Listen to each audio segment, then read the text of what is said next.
warahmatullahi wabarakatuh. Alhamdulillah wassalatu wassalamu ala Rasulillah Muhammad ibn Abdullah. Asyhadu an la ilaha illallah wahdahu la syarikalah wa asyhadu anna Muhammadan abduhu wa rasuluh. Allahumma shalli ala sayyidina Muhammad wa ala ali sayyidina Muhammad wa li ashabihi wa li dzurriyyatihi wa man tabi'ahum bi ihsanin ila yaumiddin. Allahumma shalli ala nuril anwar sirril asrar wa tilaqil aghyar wa miftahil babil yasar sayyidina Muhammad al-muhtar wa alil al-tahhar wa ashabil akhyar adada min amillahi fadhalih. Pemirsa yang dirahmati Allah Subhanahu wa taala, mudah-mudahan Anda semuanya selalu dalam lindungan Allah Subhanahu wa taala dimanapun berada. Segala aktivitasnya dimudahkan oleh Allah, segala hajatnya dikabulkan oleh Allah.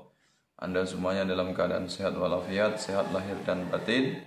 Dimanapun berada, Anda selalu dalam rahmat Allah Subhanahu wa ta'ala. Pemirsa yang kami muliakan, saya akan menjawab. Ada banyak sering muncul pertanyaan tentang bagaimana hukumnya menjadi makmum atau kita sholat diimami oleh Salafi Wahabi. Ya, bagaimana hukumnya, sah atau tidak, boleh atau tidak, sah atau tertolak ketika kita sholat sedangkan imam kita adalah yang berbeda aliran atau beda mazhab. Nah, ini bagaimana hukumnya? Apakah sah ataukah tertolak? Ya, misalnya kita diimami oleh Salafi Wahabi. Contohnya misalnya ketika kita ibadah haji misalnya, atau dimanapun tempat kita berada, kita bertemu dengan kelompok Salafi Wahabi ya. Termasuk ketika di Mekah, di Madinah, atau di Arab Saudi, akan sulit imam kita yang berakidah Ahlussunnah wal Jamaah, termasuk yang mengimami dari dua imam ya, dua masjid Haramain, baik itu Masjid Haram maupun Masjid Nabawi. Nah, ini beberapa pandangan dari tokoh, dari ulama,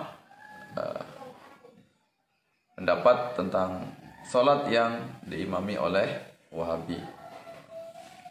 Nah, ini ada ulama yang mengatakan bagaimana hukumnya.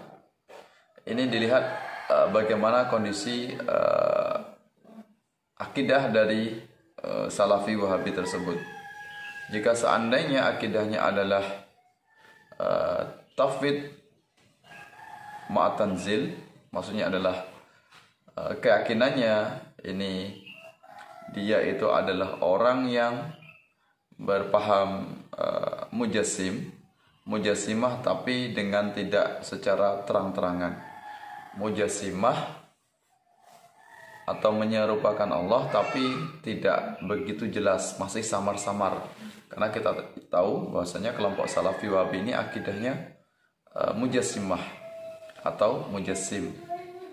Ya, menyerupakan Allah layaknya makhluk. Ya, padahal kita tahu dalam akidah kita Allah itu laisa kamitslihi syai'. Allah itu tidak setara dengan atau tidak sama, tidak serupa dengan makhluknya dengan segala apapun. Ya, ini berbeda keyakinan dengan Salafi Wahabi. Nah, tafwid ma'at tanzil artinya ketika dia akidahnya ini tentang tajsimnya itu masih samar-samar. Jadi kita memang belum pernah membuktikan atau meneliti bagaimana tajsimnya Salafi Wahabi, maka itu hukumnya sah atau boleh. Ya, boleh bermakmum dengan Salafi Wahabi atau kita menjadi makmumnya jika paham tajsimnya atau mujassimahnya itu masih dalam keadaan samar-samar atau tidak jelas atau tidak terang-terangan. Itu namanya tafwid ma'at tanzil. Kemudian jika seandainya mujassimahnya itu secara terang-terangan, belak-belakan, dan dia menjelaskan dengan paham itu, maka hukumnya tidak sah. Ya, hukum mujassimah secara terang-terangan itu tafwid ma'at tajsim. Ya, tajsimnya itu secara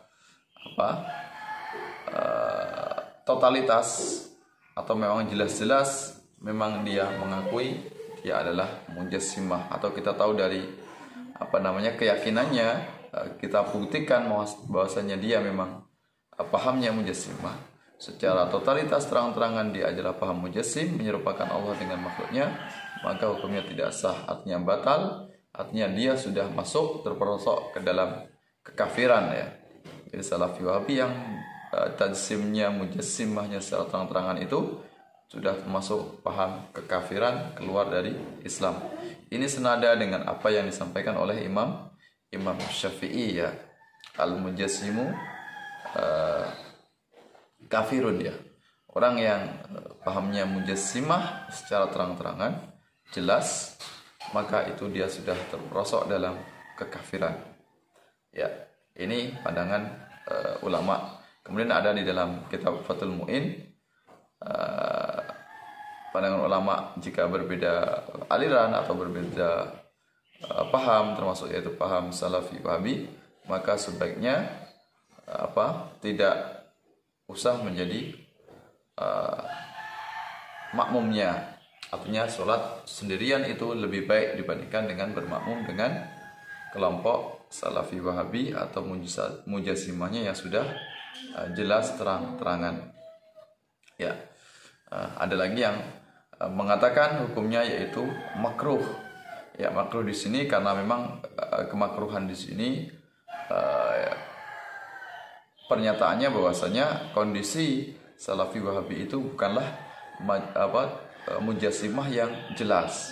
Ya, kita tidak bisa memastikan secara jelas secara langsung dia mujassimah, maka hukumnya makruh. Makruh itu berarti artinya lebih baik untuk tidak usah bermakmum kepada Salafi Wahabi ya.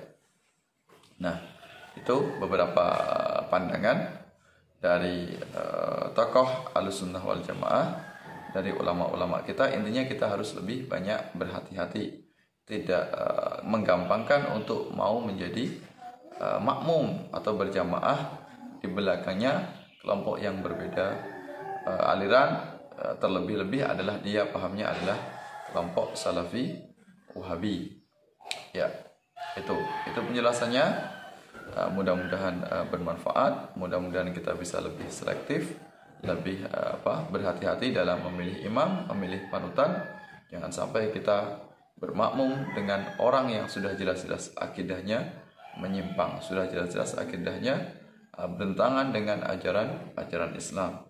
Termasuk kita lebih berhati-hati ya, untuk tidak gampang, untuk tidak mudah mau menjadi makmum dari kelompok Salafi Wahabi.